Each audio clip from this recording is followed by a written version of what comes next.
Order! Order! You are an incorrigible delinquent at times. Behave yourself, man!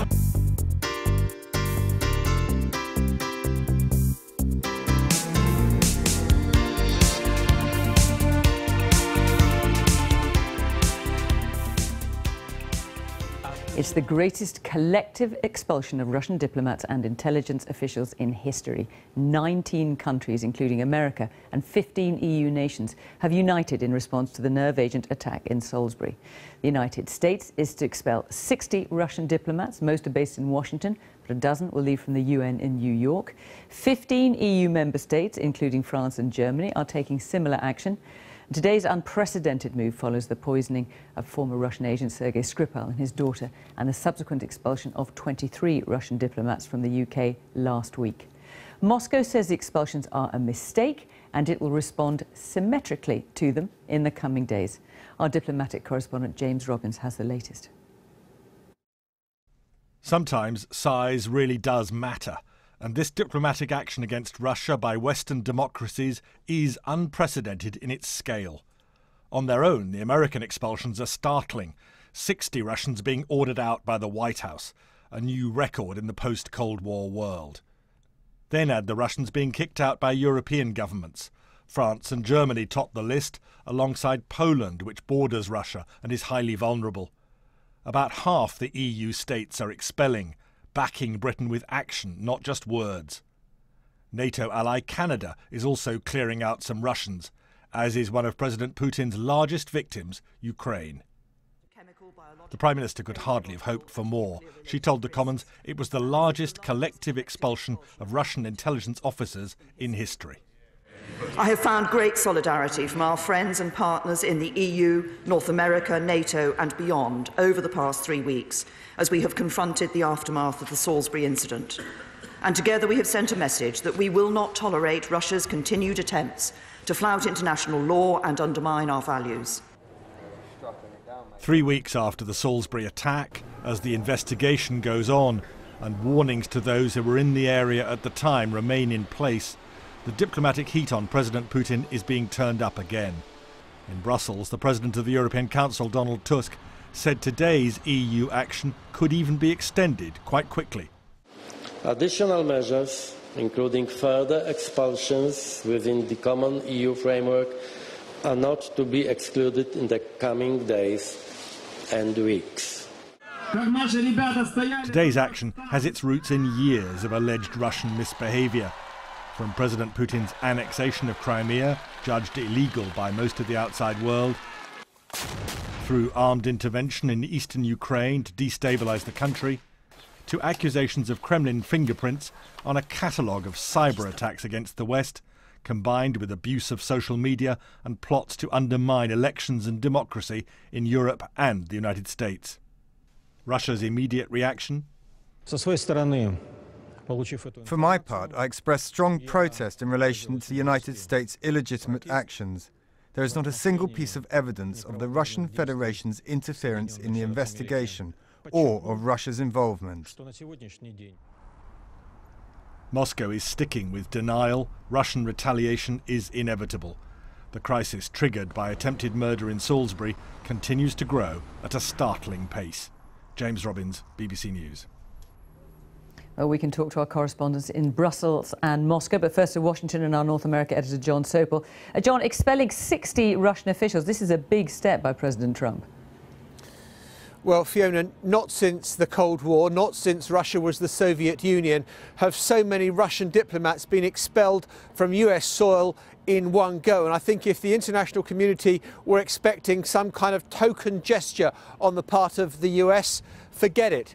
This is harsh and uncompromising and firm. And I've just seen a tweet from the British ambassador congratulating US leadership on this. And this is consistent with American messages that there have been throughout since the attack took place in Salisbury. The only note of dissonance has come from Donald Trump himself, who tweeted last week that he was correct to congratulate Vladimir Putin on his election victory. And it was a good thing that Russia could get along with America, not a bad thing.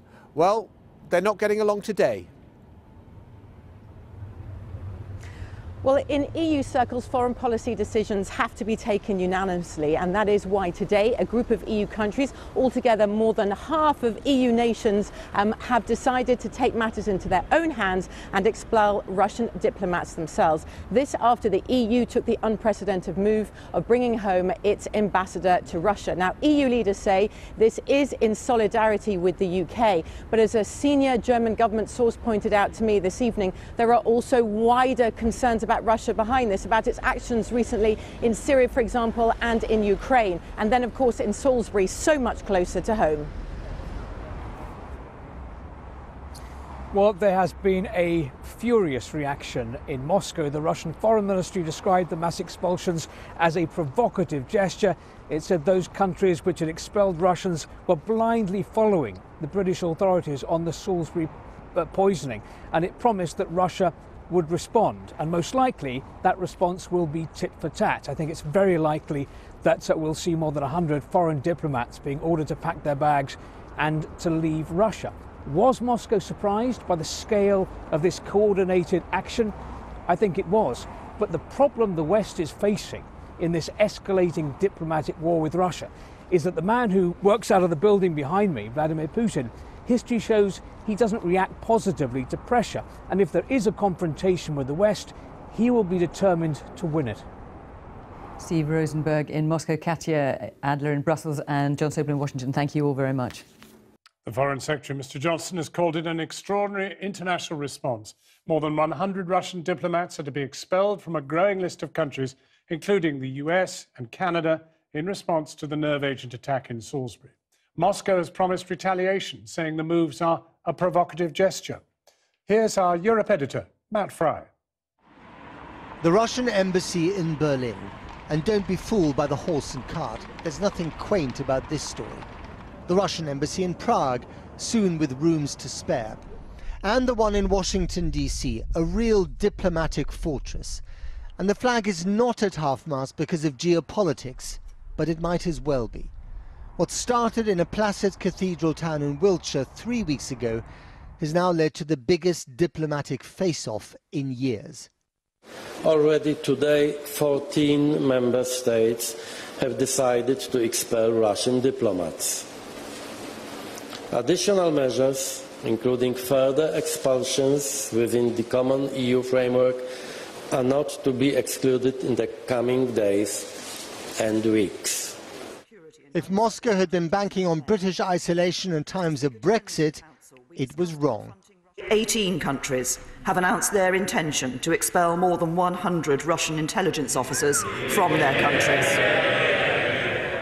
This includes 15 EU member states, as well as the United States, Canada and the Ukraine. And this is the largest collective expulsion of Russian intelligence officers in history. And at the Foreign Ministry in Moscow, they're weighing up this piece of history. Less the number of Russian diplomats expelled, more the sheer number of countries doing the expelling. 16 EU member states have announced the expulsion of Russian diplomats. Top of the list, France, Germany and Poland with 4 each. Outside the EU, Ukraine also expelled 13 diplomats. And on the other side of the Atlantic, Canada 4. But the biggest batch of expulsions comes from the US, where the White House announced 60 officials would have to leave, including a dozen based at the UN, and the Russian consulate in Seattle would be closed down. For the last, the American authorities cited the proximity to a US military base and the Boeing headquarters in Seattle. Russia's ambassador to Washington seemed almost taken aback. I consider these actions counterproductive. I said that the United States did a very bad step, undercutting a little what we still have in Russian-American relations. And all this just days after the president in this office was warmly congratulated by President Trump on his re-election. The Kremlin today vowed to retaliate to each country in turn. They called the step provocative and then leveled a charge that almost sounds like a compliment from a different era. The expelling nations were puppets of the British authorities. But the question which I try to get a plausible answer to in Moscow in recent days remains the same. What does Putin want, and how far is he prepared to go to get it? These people want to rule like Stalin, but live like Abramovich, the owner of Chelsea.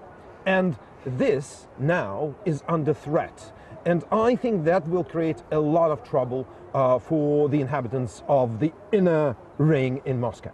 I think that the situation today is probably to some extent more dangerous than it used to be in the Cold War, where there were red lines, where there were hot lines, after the Cuban Missile Crisis, everyone understood that there are certain things that you'd rather not touch. And I suppose that today the rule book is pretty much thrown out of the window. And I think that unpredictability is one of the main tools of Putin's foreign policy. And when it comes to unpredictability, well, the past master of that method currently resides here. Matt Fry reporting, and since we've been on air, several other European countries have announced expulsions, including Hungary and Albania. Now to our chief correspondent, Alex Thompson, who is in Washington. Alex. Well, no doubt about it. This is going back to the Cold War and then some. Have a look at these pictures. This is the Russian embassy here in Washington. 48 going there, 12 up the road in New York from the UN, and on the West Coast, obliterating completely the Russian outpost there. The reasons given by the administration twofold: close to a submarine base and to the Boeing factory. Well, it's been greeted here in Washington, you have to say, by the Russians themselves with some degree of humour. They put out a message on their Twitter site, the embassy, saying, well now, Americans, which consulates do you want to see going across Russia? St. Petersburg, perhaps? Vladivostok? Signalling, of course, that this will almost certainly be met with like-for-like retaliations from Moscow in the coming days. The Russians, incidentally, given 7 days to get out from here in the United States. For Trump, though, a number of things. He's portrayed as a poodle here, perhaps, with Putin no longer. And also the timing, of course. This today, the day after the Stormy Daniels has told her story, and is certainly grabbing the headlines here. So a convenient day to bury that news. No question about that. And a little more on that later in the programme from here. Back to you. Now, from New York, we're joined by World Affairs expert Ian Bremmer. But first, from the House of Commons here in Westminster, Conservative MP Tom Tugendhat, Chair of the Foreign Affairs Committee. Tom Tugendhat, what do you think Mrs May told world leaders that perhaps we don't know? Well, I think she set out quite persuasively the case that she's been making very clearly here, which is there is no plausible alternative to the fact that Russia and the Russian government itself used chemical weapons, nerve agents, on the streets of a UK town to murder, or rather to attempt to murder, 2 individuals. And that, I think, is a very persuasive case. Now, various of us have spent a long time on the phones these last week, 10 days, and in fact nearly 2 weeks now, talking to our opposite numbers. I've been on the phone to a lot of parliamentarians around Europe and indeed a little bit around the world as well, to explain to them how the British people see this, because this is seen by most people as a direct attack on the UK and on British people, not just as an attack on 2 individuals. And that case seems to have got through. Well, now, where it's got through biggest, Ian Bremmer, is in New York and on Washington, 12 in New York and some 48 or so in Washington. Mr. Trump's been particularly soft on Russia in the past. Why the big move now?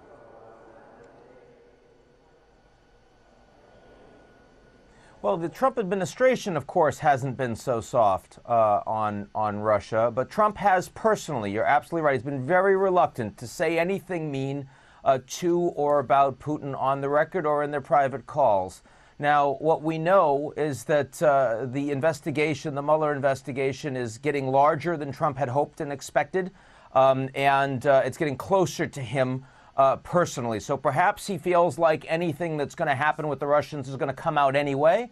Perhaps he's seeing that the Russians are taking more steps against him and his administration. You've got midterm elections coming up soon. Trump's not expected to do well in those elections, and there's a fear that the Russians are going to take action as they did in the presidential election. You had a recent Russian attack, Russian irregulars in Syria against an American base. The Americans hit back, killed a lot of Russians. So the fact that you now have Trump directly saying we're getting rid of 60 diplomats and we're closing down the consulate in Seattle, that's a lot stronger than Trump needed to go against the Russians. He's clearly sending a message that he wants to perhaps inoculate himself against these existing attacks, that he is not willing to defend the American national interest against Moscow. Let me just pause you there. Tom Tugendhat, Mr. Putin is already talking about repercussions. Are there many he can visit on us, frankly? Well, look, I mean, Mr. Putin has been speaking about repercussions for a number of years, and the repercussions we've seen are the gassing and bombing of Syrian children across eastern Ghouta and indeed in other parts, the occupation and now annexation of Crimea, the occupation of Georgia, the shooting down of a civilian aircraft killing nearly 300 people, the MH17, the occupation of parts of Ukraine in the Donbass and Donetsk, the attempted murder and possible future coup of the Montenegrin Prime Minister, the capture and putting on trial of an Estonian border guard. You know, we have seen this time and again. The question really is not what he is threatening to put on us next, but how can we hold together to make sure that we send a very clear message? And that's why these expulsions are so welcome. They say very, very clearly to Mr. Putin, they say one thing: you will not divide us. We are holding steady. Okay, well now, Ian Bremmer, we have here in London our fair share, or perhaps our unfair share, of Russian mafiosa and oligarchs of questionable financial probity. Now, do you anticipate in New York that there will be visitations upon them? That is anticipated here. I'm wondering about what's happening there. I don't expect that. I think the statements we've seen from Secretary of Treasury Mnuchin has been that those that have been seen to be involved directly in, for example, cyber attacks against American critical infrastructure. We've had a report come out on that last couple of weeks. You'll see sanctions against them. That's different from going after oligarchs, broadly speaking. But I'll tell you two quick things to watch out for. The first is that the Americans have already put the Russians on notice that if there are further chemical attacks in Syria, the Americans are going to take military action, as Trump did once, as Obama did not. And the Americans have claimed that there have been chlorine gas attacks from the Syrian regime. The Russians have said that if that happens, the Americans they will respond militarily. This is a serious danger. One final point is that the Russian ambassador in Washington has had virtually no contact with the Trump administration in past weeks. It's one thing to say that these are two antagonists, that they don't get along. It's another to say that they're actually not in contact or communication. And I think that's a dangerous thing. It's very interesting that Trump, in that call to Putin, said the two leaders might be meeting relatively soon. He says he wants to meet with Kim Jong-un too. This is putting an awful lot at stake in the individual face-to-face between President Trump and a couple of leaders that, frankly, he has real problems with right now. Well, now, Tom Tugendhat, when you hear Ian Bremmer setting out these tensions over Syria and elsewhere, are we in danger of kind of falling into war by mistake? Well, I think the real danger is, if we don't stand up, that we might do. It's very important that we make it absolutely clear to regimes that are seeking to use force to see their ideas come to pass, that we stand up to them and make sure they realize that that force will fail or will cause a reaction that may be greater than the one they anticipated. And that's why expelling diplomats, that's why reasserting our military presence in Estonia and as Mr. Bremmer put it, in making some warnings very clear over Syria, is extremely important, because actually the greater danger of all is that we accidentally drift into war by not being clear, in which case they may, the Russian government may do something that they think, well, these countries haven't reacted to anything so far, they won't react to this, and it'll be one step too far. And that would be the greatest danger. Ian Bremmer, what is interesting is that this has happened almost the moment Mr. Bolton has been named as the National Security Advisor, a real hawk. Has he stiffened Mr. Trump's backbone? Well, he's not there yet, so I'd say no. And also, H.R. McMaster, I was there with McMaster in Munich when he gave very strong statements against the Russians, and many believe that precipitated his demise with Trump. He had bigger problems than that, both personal and professional. But the point is that I don't think that this is about Bolton. I do believe that Trump now surrounding himself with a number of people that are willing to defer to Trump's instinct, both the replacement of Gary Cohn, the replacement of Tillerson, and now the replacement of McMaster. All of those are reducing the guardrails on a Trump that's much more risk acceptant and willing to respond with fairly volatile fashion to his emotions on the day and in the moment. This makes everything more dangerous geopolitically. Russia's obviously a part of that. Tom Tugendhat, you sound really rather sanguine in the face of what Ian Bremmer's just said. Well, look, our alliance with the United States has survived many, many different incarnations in the presidency and in number 10, and I have no doubt at all that our common values and our shared interests around the world will see it survive this one as it survived all the others. So I'm very positive about the Anglo-US alliance. Who the president chooses to put in various posts is very much a matter for him, and it's our job as partners of the United States, as allies of the United States, to encourage him to do what is in, of course, in our interest, but also in theirs. And I think in this case, defending the international rules-based system that they helped to build over 70 years ago and have continued to maintain since, helping to support the international order that has enabled so many people to enjoy liberty and freedom. That's exactly what our interest is, and I look forward to working with American colleagues to do that. Tom Tugendhat, Westminster, Ian Bremmer in New York, thank you both very warmly. Thank you. Thank you. Given that President Trump was once an admirer of Russia's President Putin, and Brexit, of course, hasn't exactly endeared us to our neighbours in the rest of Europe, just how much international support we were going to be able to count on in our dispute with the Kremlin was a bit of an open question. Well, today we got our answer. 21 other countries fell in behind us, all expelling Russian diplomats, spies, some suggested, over the Salisbury poisoning. Admittedly, some of those 21 said they were worried about Russian spying too, but nonetheless, America expelled 60 Russians, EU countries, more than 30 between them. Significant figures, whichever way you look at it. Those taking the biggest risk in backing the UK were arguably Russia's closest neighbours, like Estonia, from where Peter Smith reports tonight. On Europe's eastern border with Russia, Britain provides the bulk of NATO troops. They are here to defend Western liberty against Putin's interference, a new brand of Russian aggression. It is 1,000 miles from Westminster, and today they heard their allies stand with Britain against the Kremlin. I have found great solidarity from our friends and partners in the EU, North America, NATO and beyond over the past 3 weeks as we have confronted the aftermath of the Salisbury incident. And together we have sent a message that we will not tolerate Russia's continued attempts to flout international law and undermine our values. The UK already expelled 23 Russian diplomats after Salisbury, and at 2 p.m. today, a coordinated move began. The US is removing 60 Russian officials. An entire consulate will be closed. Canada's expelling 4 diplomats, Ukraine 13, 3 in Albania and Norway. It's now 16 EU nations following suit. Germany, France, Poland. One by one, they joined Britain in a standoff with the Kremlin. Actions have consequences. We stand ready to cooperate to build a better relationship with Russia, but this can only happen with a change in the Russian government's behavior. The EU is warning there could be more to come. Additional measures, including further expulsions within the common EU framework, are not to be excluded in the coming days and weeks. Russia now warns they will retaliate in kind, but according to a former Kremlin advisor, it's just meaningless tit for tat.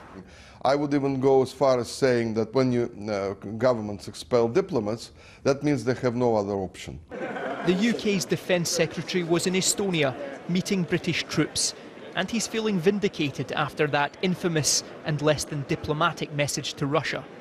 Russia has neither gone away nor shut up. Do you believe that they've taken your warning seriously? Their aim is to divide, and what we are seeing is the world uniting behind the British stance, and that in itself is a great victory, and that sends an exceptionally powerful message to the Kremlin and President Putin. After declaring a victory, the Defence Secretary visited British war graves.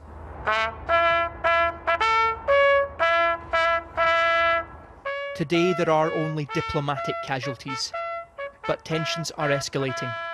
The stakes between East and West now at a level not seen since the Cold War. Peter Smith, News at 10, Estonia. Well, our political correspondent Romilly Weeks is in Downing Street tonight. Romilly, it kind of feels like this is, has been one of Mrs May's best days in Downing Street, doesn't it? I mean, is that fair, do you think? Yeah, Tom, I think that's absolutely right. And I imagine the Prime Minister is sleeping rather better inside here than she has done over the last few weeks. Let's face it, she didn't go to the EU with the strongest hand right in the middle of fraught Brexit negotiations, and the signs coming out of the US weren't all that positive either. But it seems like she had two things in her favour. One, the evidence that she presented to the other European leaders last Thursday over dinner was convincing enough to persuade even the waverers of the need to take action. And two, Russia has done enough to anger both Europe and the US in terms of interfering in elections, cyber attacks, their actions in Syria and Ukraine, to have simply run out of credit. But there is real relief tonight in number 10 at the scale of the global slapdown against Russia, and the Prime Minister has had certainly a good day in Europe and elsewhere, which is not something we've been able to say every day. OK, Romilly, thank you very much. The mass coordinated expulsion of Russian diplomats across Europe will be music to the ears of a Prime Minister who just last week called on European leaders to take the threat of Putin's Kremlin seriously. So far, some 21 countries, including America and Canada, have kicked out 114 Russian officials. President Trump confirmed that 60 of those were being expelled from America alone and that the consulate in Seattle would close. In the Commons this afternoon, Theresa May praised the solidarity the UK was getting from partners around the world. This all, of course, in the wake of the poisoning of the former spy Sergei Skripal and his daughter Yulia in Salisbury. Today, Mrs May said it was possible they may never recover. Well, our diplomatic editor joins us now, Mark Urban. What has happened today, Mark? What are you pulling out of significance? Well, I mean, look, this is huge. I mean, even if you go back 47 years to what was called Operation Foot, when the UK expelled over 100 Russian diplomats, you'd have to go back that far, and even then that doesn't really compare. So we had last week the UK's expulsion of 23, then today these coordinated announcements. That's last week. Coordinated announcements across Europe, not just the EU, Ukraine with 13, Albania, all sorts of countries. That takes it up there. And then if you look across the Atlantic, 60 in America, another 4 in Canada, plus 3 more who were going to go to Canada but have had their visas refused. I was talking to one senior, recently departed Western intelligence officer, not a Brit, who was talking about that 60 in America and saying, well, whatever doubts we've had about Trump, this is significant. So is this about the strength of Theresa May's message last week, or is this something that they already feared and knew about and have just acted on together? Well, it is and it isn't. I mean, in Donald Tusk's statement today, there was this formulation which we've heard quite a bit, highly likely and no other plausible explanation. Now, of course, not all European countries, EU countries, accept that. Greece, Bulgaria, still not taking this kind of action. And I think even some of the ones that did act may have just been taking an opportunity for some counterintelligence housekeeping. And in the end, what it really speaks to is just what a dreadful diplomatic position Russia is in, that people do assume the worst, even when you can't say that copper-bottomed evidence has been produced, and people do take an opportunity to have a go at the Russian intelligence establishment in their countries when something like this comes along. Mark, thanks very much indeed. Well, joining us from Washington, we have Angela Stent, who handled Russia in George W. Bush's National Intelligence Council and now runs Georgetown University Centre for Eurasian, Russian and East European Studies. Very nice to have you, Dr. Stent. In the words of Mark Urban, is this just counterintelligence housekeeping? Do you think they were sort of due, if you like, a spring clean anyway? Well, I think the United States, as European countries and the UK, have noticed over the past few years a real uptick in Russian espionage activities in the US and other Western countries. And I think, yes, it was partly house cleaning, but I do think it was to show this unprecedented solidarity with Great Britain. And I think in the US it's not unconnected to the Russian election interference in 2016 and the fact that our government says that the Russians are continuing to interfere in the cyber and social media sphere in the US as we face our own midterm elections. That's interesting. So the strong response from Donald Trump, you think, was a protest of everything else that's going on. He had to be seen to be doing it, even if he didn't want to. Well, I think he did, and I think it is partly in solidarity with Great Britain and with the other NATO allies. But just last week, he came under some criticism for congratulating President Putin on his election and saying that the US and Russia should work together. So there's always been this division between him and other parts of the executive branch in the United States who've been pursuing, let's say, a tougher policy towards Russia. And now they seem to be, at least at the moment, more harmonious. How do you think the appointment of John Bolton as National Security Advisor changes that dynamic now?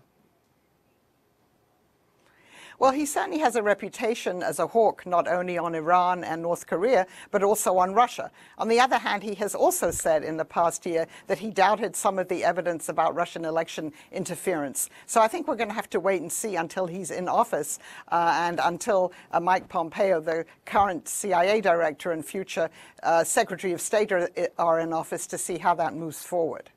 I'm curious as to whether you think things are now ramping up. Do you think that this will have a significant effect on what Russia does next? I mean, we know they'll retaliate in terms of the expulsions, but of where this Cold War goes now? Well, they certainly, as you say, will retaliate by expelling American diplomatic personnel. They may take some more aggressive action in their neighborhood. It's not clear. On the other hand, both President Putin and President Trump, by the way, still hold out the possibility of future cooperation. And I was thinking back to 1986, when Ronald Reagan expelled 55 Soviet spies from the United States, and Gorbachev expelled a large number of American diplomats. And yet a year later, they signed a major arms control agreement, the Treaty on Intermediate Range Nuclear Forces. So it's really hard to predict this, and it's not clear what Putin is now going to do with his fourth term in office. And you've talked about this solidarity with the UK. Does this suggest to you that the US-UK relationship is as strong as both sides have thought of it in the past? Does it suggest that Britain is centre stage in this one, or just that other countries fear that they will be next, or they are being targeted already? I think it could be a mixture of all of those things, but I think in terms of the US-UK relationship, yes, I think this is a reaffirmation of the strength and importance of it. But I have to say this is within the general context of President Trump paying less attention and being less committed to the NATO alliance and to working with the Europeans. But this does stand out as an exception to that. Angela Stent, thank you very much. Thanks for joining us.